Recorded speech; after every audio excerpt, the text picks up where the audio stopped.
Wow, a lot of people here. All right, thank you all for being here.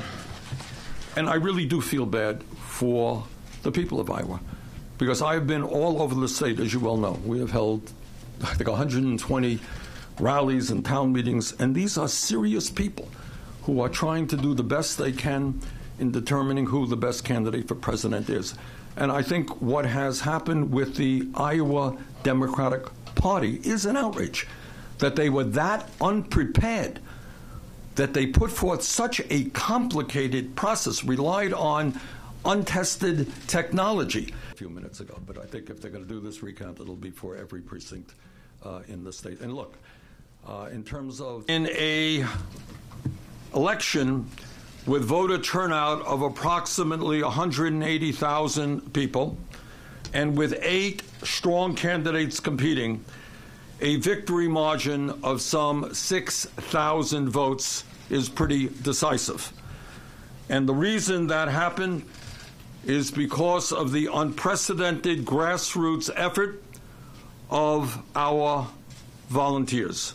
Process. Is that something that you would support, and do you trust that the people running the party?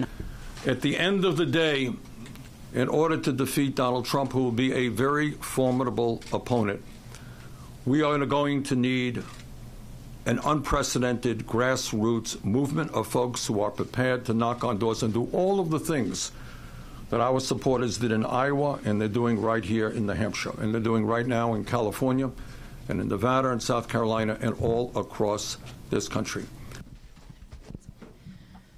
So Senator Tom Perez is calling for essentially a recount. Suddenly, a guy comes in who does not campaign one bit in Iowa, New Hampshire. He's not on the ballot, I guess, in Nevada or South Carolina, but he's worth $55 billion. And I guess if you're worth $55 billion, you can get the rules changed for a debate. So to answer your question, I think that that is an absolute outrage and really unfair.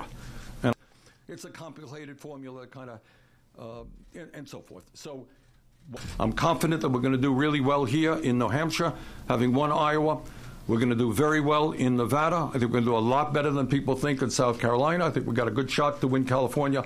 And bottom line, I believe that we are well positioned to win the Democratic nomination and to defeat the most dangerous president in the modern history of this country.